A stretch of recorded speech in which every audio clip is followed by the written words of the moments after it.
The flash of camera phones was a cruel imitation of stage lights. I stood behind my workbench, the scent of rosewood and shellac a familiar comfort, as Julian Croft held up his company's newest product, the Aura Legacy series. On the massive screen behind him, its glossy finish looked almost identical to my mentor's final, unfinished masterpiece. The crowd of investors oohed and awed. They couldn't see that the headstock was all wrong, the wood a cheap laminate, the sole completely absent.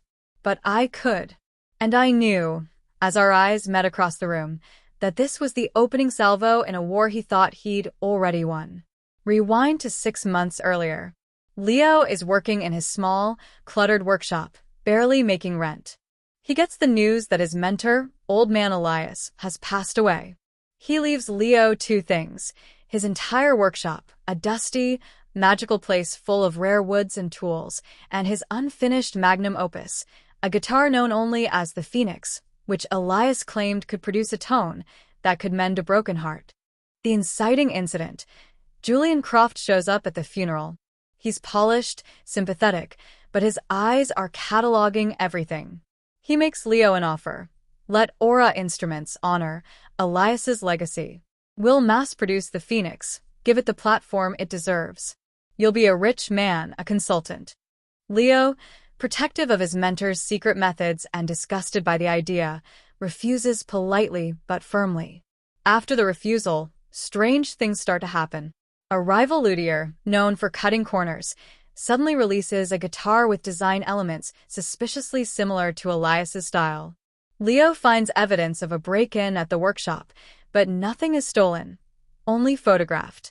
He realizes Julian is trying to reverse-engineer the legacy he couldn't buy. Leo receives a legal notice. Aura Instruments is filing a preemptive lawsuit against him, claiming that the design of the Phoenix infringes on a patent they recently filed. They're not just stealing the idea, they're using the legal system to claim they owned it all along. The game has changed. This part mirrors the narrator's restoration work in the original. We see Leo's sweat equity. He isn't just fighting lawyers, he's fighting to finish the Phoenix exactly as Elias intended. We get deep into the craftsmanship, sourcing the last piece of Adirondack spruce from a reclusive supplier, mixing the varnish using Elias's cryptic notes, involving moonlight drying and a specific resin, the painstaking process of hand-carving the bracing. This is where we build emotional investment in the work. Leo doesn't just hide in his workshop. He uses his intelligence. He has kept detailed logs of all his interactions with Julian, including the initial offer, which his lawyer says is crucial. He hires a tech-savvy friend to dig online and finds that Aura's patent was filed weeks after Julian's visit to the workshop, and the lawyer who filed it was seen with Julian days after the funeral. He reaches out to the small, global community of master luthiers. They see Aura's move as an attack on their entire craft. They provide sworn affidavits about the uniqueness of Elias's methods. Just as Leo is making progress, Aura Instruments releases a slick marketing video featuring a famous musician playing their legacy guitar. The public loves it. The media narrative paints Leo as a bitter, jealous artisan trying to stifle innovation. Leo feels the weight of the corporate machine and begins to doubt if he can win. Leo discovers the final, secret step in Elias's notes for the Phoenix, one that seems impossible. It requires an element he doesn't have and can't easily acquire. Meanwhile, he is served a motion for a court injunction that would prevent him from displaying or selling the Phoenix until the lawsuit is resolved. If it passes, he will be silenced before he can even fight back. The part opens with Leo taking a huge risk to acquire the final component for the Phoenix, perhaps traveling to a remote location or performing a dangerous, delicate procedure. He completes the guitar. The description of the finished instrument is almost spiritual. It's not just wood and string. It's a piece of living history. Instead of a gate, the climax happens at a major international musical instrument expo. Aura Instruments has a massive, flashy booth showcasing the legacy guitar. Leo shows up unannounced, with the Phoenix in a simple case. He doesn't have a booth. He just finds a quiet corner and starts to play. The difference in sound is undeniable. The true, resonant, organic tone of the Phoenix cuts through the corporate noise of the expo hall. A crowd gathers. The famous musician from Aura's ad comes over, listens, and his face falls. He picks up the Phoenix, plays it, and then puts down the Aura guitar in disgust. The narrative flips in real time, witnessed by the entire industry. Leo's lawyer serves Julian with a countersuit for industrial espionage, fraud, and defamation, backed by all the evidence Leo gathered. The media, smelling a better story, turns on Aura. The lawsuit collapses. Leo doesn't become a megacorporation. He becomes a legend. He establishes a small school to teach Elias's methods, ensuring the craft doesn't die. The story ends with him in his workshop content. So, tell me, when does inspiration become theft? In a world that values speed and scale, is there still a place for something made slowly, by hand, with soul? Have you ever poured your heart into a project, only to have someone try to copy its surface, but miss its essence entirely? Share your stories below. Let's talk about the true cost of cutting corners and the silent victory of getting it right. The silence in the workshop was different now. It wasn't the silence of struggle, but of peace. 6 months had passed since the expo, and the dust had settled. The legal battle with Aura Instruments had ended not with a bang, but with a whimper, a confidential settlement that included a public apology from Julian Croft and a permanent injunction against them producing any guitar bearing Elias's design signatures. Leo was financially secure for the first time in his life. But victory, he discovered, was a complex chord. It had resonance and dissonance.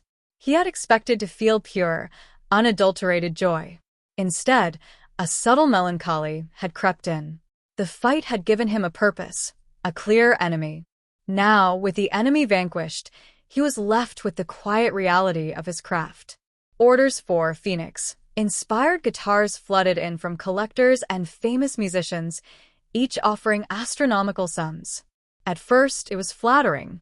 Then it became a burden. He found himself spending more time on the phone with lawyers and accountants than with wood and varnish. The workshop, once his sanctuary, felt like a factory floor. He was replicating the masterpiece, not creating anew. The very soul he had fought to protect was at risk of being commodified by his own success. One evening, a young woman named Maya appeared at his door. She was a journalism student, working on a thesis about the commercialization of artisan craft. She had heard about his story and wanted his perspective. "It's ironic," Leo told her, gesturing to a half-finished guitar on his bench. "I fought a corporation for trying to mass-produce my mentor's work.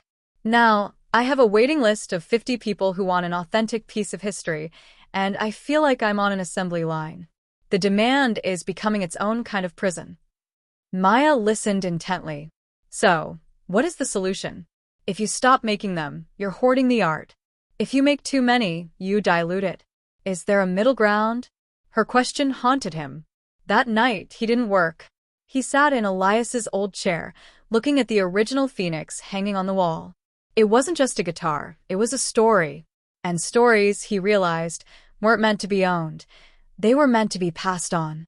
The next morning, he made a decision. He would fulfill his existing orders, but then he would drastically limit his output. He would take on only 1 or 2 apprentices a year, not to help him build, but to learn Elias's methods in their entirety. He would turn his workshop into a small school, a living archive, not a production house. The legacy would not be in the number of guitars produced, but in the number of craftsmen nurtured. He drafted an email to his waiting list, explaining his new direction. To his surprise, the response was overwhelmingly supportive. They weren't just buying a product, they were buying into a philosophy. His integrity, it turned out, was his most valuable asset. The echo of his victory was finally starting to sound like a new beginning. Just as Leo was settling into his new role as a teacher, a different kind of threat emerged, one that couldn't be defeated in a courtroom or at an expo. It began subtly. A renowned cellist in Berlin, an early supporter who had purchased one of the first post-Phoenix guitars, reported a strange anomaly. The tone of her guitar, once brilliant and warm, had developed a faint, discordant whisper, a ghost note that appeared only during sustained passages in a humid environment. Leo dismissed it as an issue with a cellist technique or a change in room acoustics. Then, a blues musician in Nashville reported the same issue. Then a third. It was always the same, a subtle, haunting dissonance that shouldn't have been possible with the guitar's perfect construction. Panic, cold and sharp, replaced his hard-won peace. This was worse than Julian Croft. This wasn't theft, it was a flaw in the masterpiece itself. A secret flaw that Elias had either never discovered or, more worryingly, had known about and failed to correct.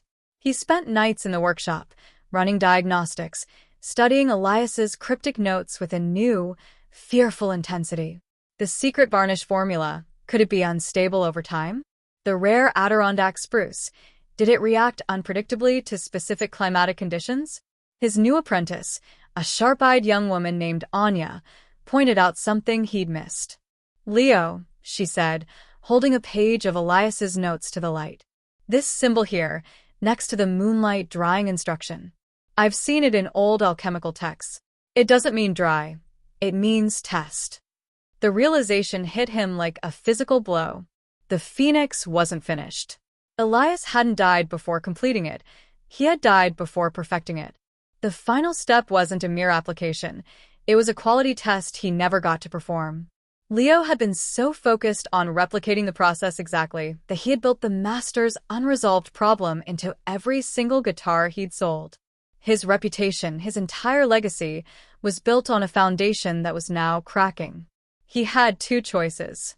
He could quietly recall the guitars, a move that would be financially ruinous and destroy the trust he had built.